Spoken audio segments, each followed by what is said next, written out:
E a gente recebe agora aqui no Jornal da Manhã, segunda edição, um convidado. O assunto: as escolas e centros de ensino têm enfrentado um desafio em comum: a falta das aulas presenciais e a cobrança de pais e responsáveis pela redução da mensalidade. Mas até quando essa ação é justa para ambas as partes? Por isso a gente conversa agora com um advogado, especialista em direito educacional, Dr. Célio Miller. Bom dia, obrigada pela entrevista, doutor. Muito bom dia, obrigado a vocês pelo convite. Imagina. Doutor, o Pará e o Ceará já sancionaram o projeto de lei que torna obrigatório um desconto de 30% nas mensalidades nesse período da pandemia. Rio de Janeiro e São Paulo formularam o projeto, mas ainda não está em vigor. Os pais desses últimos dois estados podem tentar alguma manobra para conseguirem garantir o direito também? Conversar, por exemplo, caso a caso, individualmente com a escola, pode ser um bom caminho? Adriana, existem projetos de lei no Brasil inteiro, alguns estados tiveram isso aprovado, salvo engano, ontem foi aprovado, foi inclusive publicado, sancionado pelo governador Whitson, no Rio de Janeiro, esse projeto de lei que impõe um desconto linear. A grande dificuldade dessas leis estaduais está na colocação igualitária, então, diferente da igualdade, quando a norma jurídica impõe o mesmo desconto para todas as famílias, existe uma desproporção muito grande, porque você tem situações de renda familiar que são diferentes. Algumas famílias sofreram muito com a questão do Covid, com o afastamento, com a crise econômica, e outras sofreram menos. Por outro lado, nenhuma instituição tem uma condição econômica igual. Então, a imposição de descontos lineares e equivalentes, ela pode prejudicar muito todo o setor e tratar com desigualdade as famílias que mais necessitam.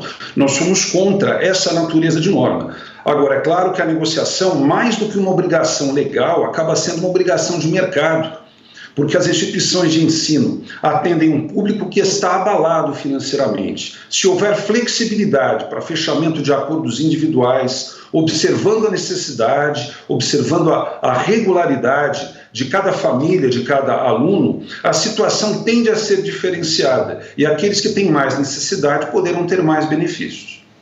Pois é uma situação bastante complicada mesmo, até porque tem também pais que tentam negociar com escolas inclusive com mensalidades muito altas e as escolas muitas vezes se negam também a negociar. Em outros casos, as escolas compreendem o momento e negociam sim com os pais. Então é muito complicado mesmo. Esse desconto, por exemplo, nos estados onde está sancionado o projeto de lei, virou lei, então o desconto pode valer para mensalidades do período que já foram pagas o valor integral?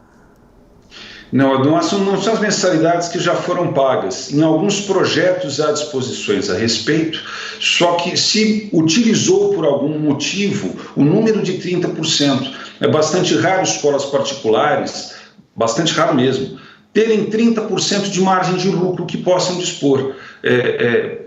Como eu disse, é bem razoável que a escola seja flexível para fazer redução de preços, só que as planilhas de custos são diferentes em cada instituição. O principal fator de custo de uma instituição de ensino é a folha de pagamento. E a observância da manutenção dos empregos acaba obrigando a necessidade de receita. Se por acaso existem normas que impõem descontos nas mensalidades para colégios e faculdades, deveria haver também alguma outra que facilitasse, alguma outra norma que impusesse uma desoneração da carga tributária, das folhas de pagamento, para que elas pudessem fazer frente a isso. Eu costumo sempre comparar esta situação com um cobertor curto. Você não consegue cobrir o corpo inteiro. Para pagar essa conta apenas às instituições de ensino, isso vai acabar gerando riscos para todo um setor que tem empregos, que tem atividades educacionais em funcionamento. Mas a escola também não pode fechar os olhos à necessidade da família. Por isso que o ideal é ter a situação de uma negociação individual. Essa falta de comunicação que pode haver de algumas instituições precisa ser facilitada, precisa haver flexibilidade na conversa. A lei estadual carioca está impondo, por exemplo, uma situação de mesa de negociação.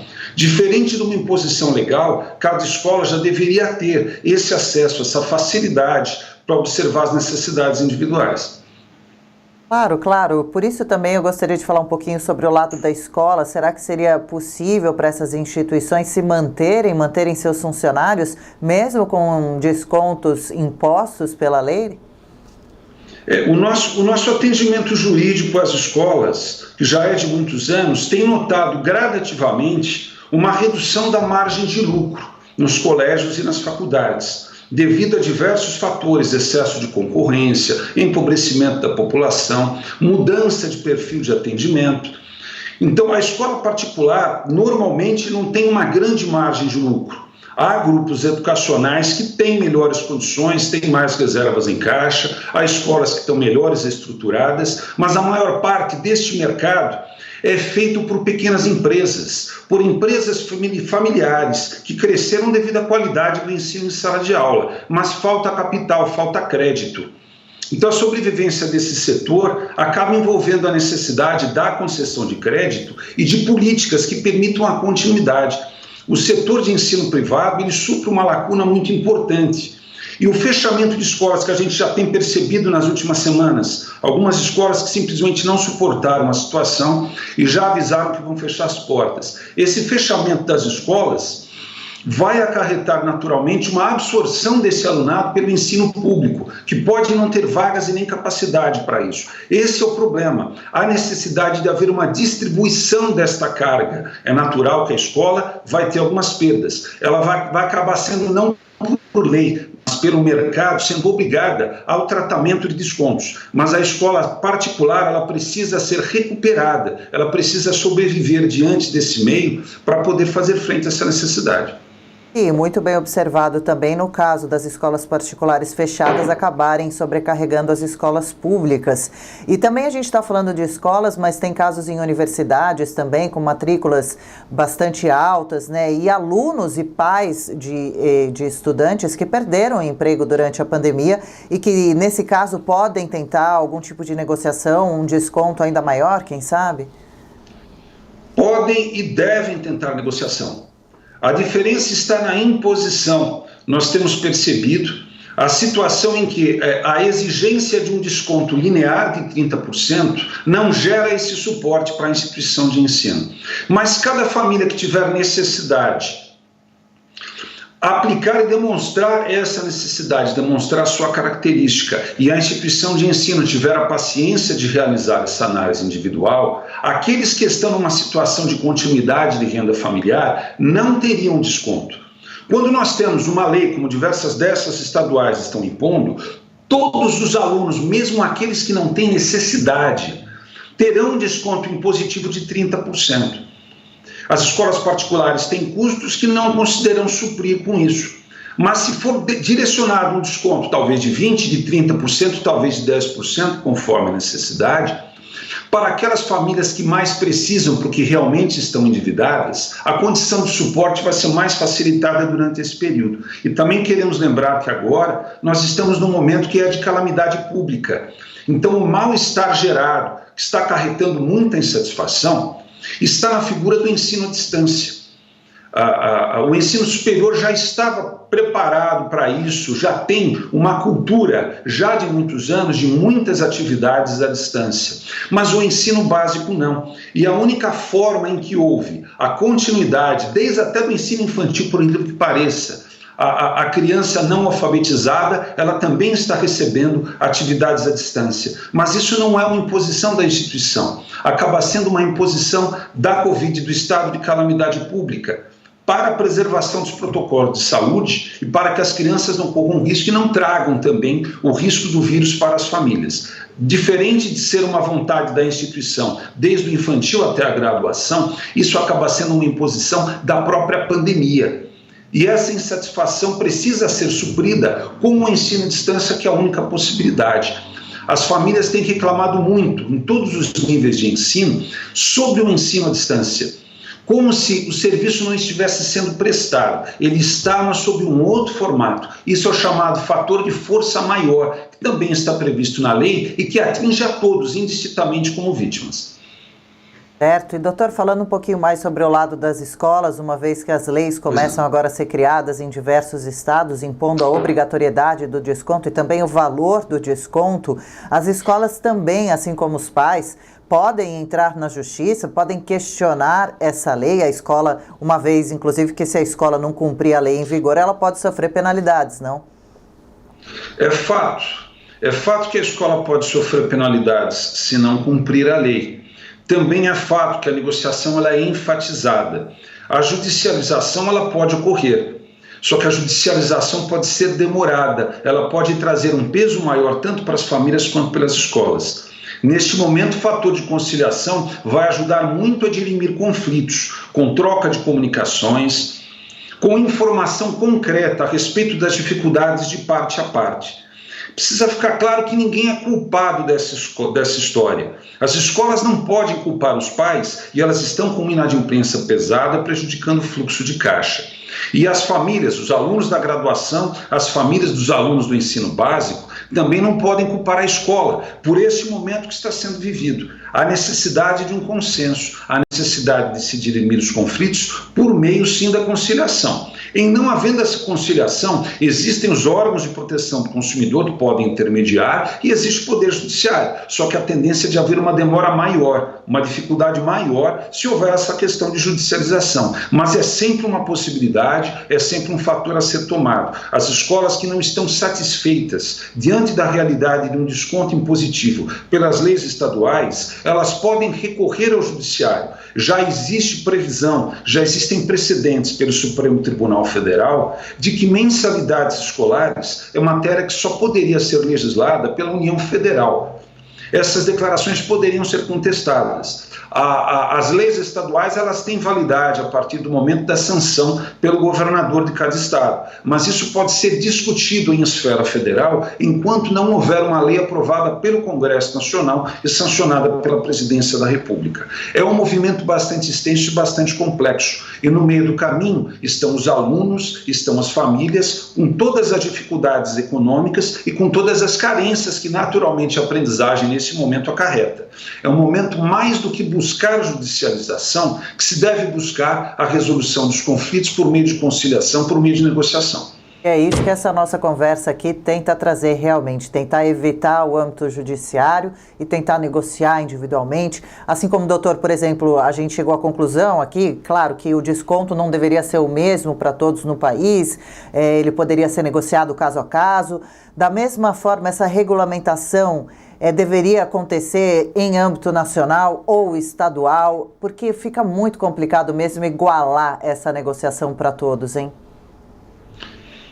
Esse incentivo, se ele for feito pelo Congresso Nacional, não uma norma que imponha um desconto linear e igualitário para todos, que vai prejudicar as escolas, vai gerar uma desproporção de fluxo de caixa e também vai acarretar um desmerecimento de alguns alunos e algumas famílias que estão sendo menos prejudicadas e gozariam de um desconto maior, em detrimento de outras que têm necessidade. Diferente disso, o Congresso Nacional poderia trabalhar uma questão normativa que incentivasse essa aproximação, que desse facilidade e, ao mesmo tempo, também trouxesse um refresco dentro da questão de crédito, da questão dos tributos, da carga tributária e da desoneração para as escolas particulares. Eu tenho certeza que esse setor ele está muito abalado, de maneira também muito variável conforme o tamanho da instituição, mas como a grande maioria é de pequenas e médias escolas, o ensino particular necessita desse reforço. Diferente da imposição de um desconto, ele deve ser trazido junto com uma contraprestação, com uma colaboração do poder público, trazendo uma desoneração para que a escola reduza o seu padrão de custos e dessa forma possa repor essa redução também para as mensalidades escolares. Dessa forma a gente teria um equilíbrio mais fácil de se alcançar. Claro, e lembrando que em breve a gente espera as aulas devam ser retomadas, quem sabe uma vida mais parecida com a de anteriormente também, e aí os funcionários voltarem a ter seus empregos todos com os salários que tinham, e é só um momento, né, um momento que precisa ser ajustado. Então, para a gente encerrar, aqui nos acompanham pais ou responsáveis financeiros por estudantes, também funcionários de escolas, proprietários de escola. O senhor diria que, apesar de parecer não muito fácil, ter paciência nesse momento, ser paciente, transparente, conversar sobre as dúvidas, pode minimizar danos na educação, nos empregos, na economia em geral? Certamente. Certamente a comunicação, dentro dessa questão do cobertor mais curto, é aquilo que pode ocorrer.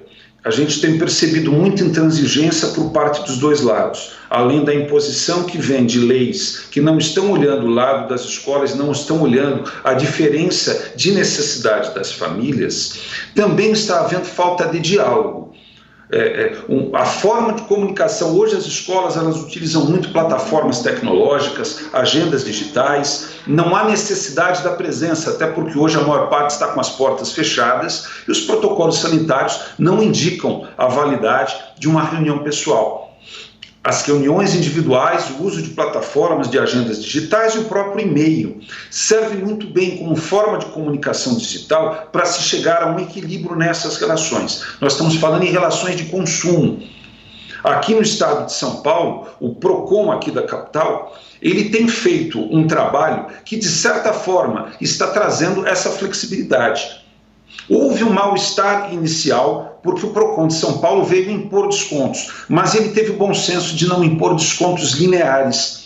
Nessa negociação, a obrigação de comunicação ela sempre existiu dentro da relação de consumo, dentro do Código de Defesa do Consumidor. E não só o PROCON de São Paulo, mas os PROCONs de outros estados, outros órgãos de defesa do consumidor, poderiam, ao invés de impor, apoiar essa transação, apoiar essa comunicação na resolução de conflitos. Enquanto nós não temos uma norma federal, as normas estaduais estão aí para serem observadas, elas podem ser contestadas dentro do meio da judicialização. Mas o entendimento entre escolas e famílias, no momento em que as portas da escola estão fechadas, o ensino presencial está sendo impedido, é o único meio para a gente superar esta barreira.